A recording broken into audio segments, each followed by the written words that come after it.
Did you know that some of the world's most advanced and powerful civilizations thrived in Africa? Long before European powers arrived, the African continent was a tapestry of rich and diverse cultures. Among these were empires that rivaled any in the world. From the sweeping sands of the Sahara to the fertile lands further south, empires like Mali, Songhai, and Great Zimbabwe flourished. They built magnificent cities, commanded vast armies, and fostered sophisticated systems of trade and governance.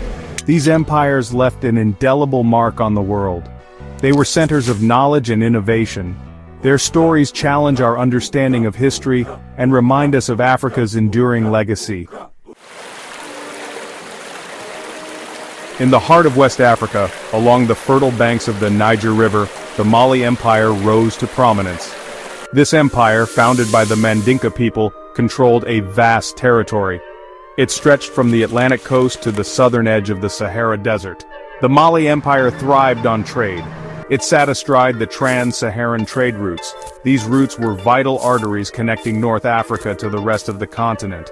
Gold, salt, ivory, and enslaved people were transported along these routes. The empire grew wealthy from taxing this trade. This wealth fueled the empire's expansion and allowed it to build impressive cities. These cities became important centers of commerce and culture. No figure looms larger in the history of the Mali Empire than Mansa Musa. Mansa Musa became emperor in 1312. His name means King of Kings. He was a devout Muslim. He was also a shrewd ruler. He is best known for his legendary pilgrimage to Mecca in 1324.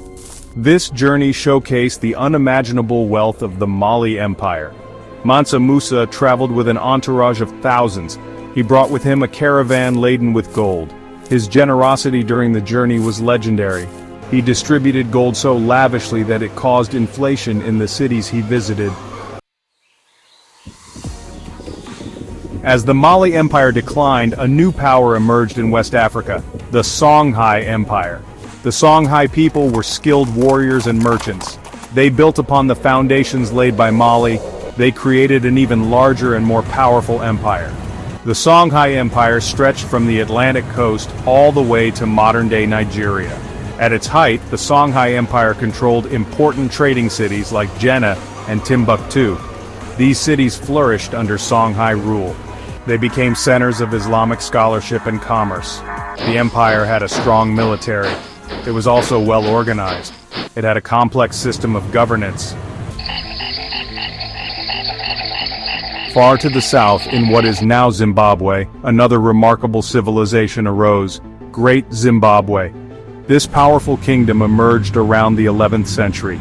It thrived for centuries as a center of trade and culture. What makes Great Zimbabwe truly awe-inspiring is its architecture. The people of Great Zimbabwe were masters of stone. They constructed massive stone walls and towers without the use of mortar. These structures, some of which are over 5 meters high, are a testament to their engineering skill.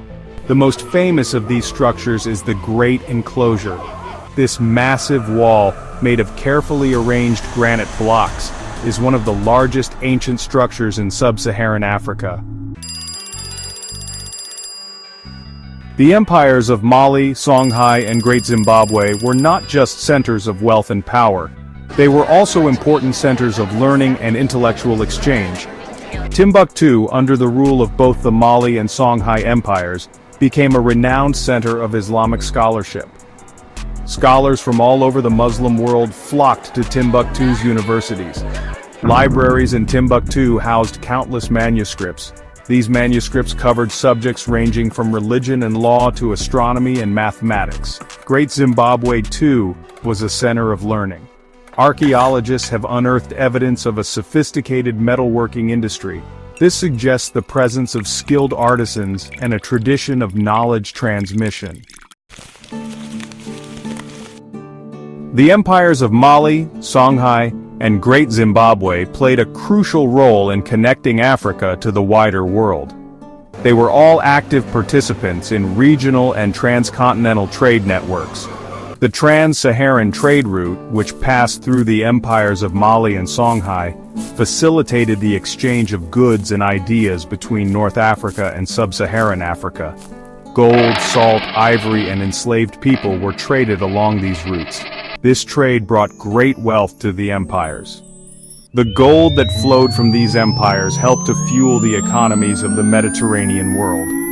The architectural achievements of Great Zimbabwe, particularly its stone structures, had a lasting impact on the region. The techniques used in their construction influenced later African building traditions.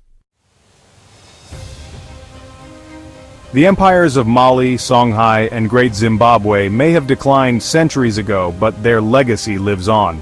The ruins of their cities and monuments still stand as a testament to their former glory. They serve as a powerful reminder of Africa's rich history. The stories of these empires continue to inspire people around the world. They are a testament to the power of human ingenuity, resilience, and cultural exchange. The oral traditions of the Mali and Songhai empires are still alive. They are passed down through generations by griots or storytellers. These stories help to keep the history and culture of these empires alive. The empires of Mali, Songhai, and Great Zimbabwe are just a few examples of the many great civilizations that have flourished in Africa throughout history. Their stories challenge the misconception that Africa's history began with the arrival of Europeans. These empires were sophisticated, powerful, and influential. They played a vital role in shaping the course of world history.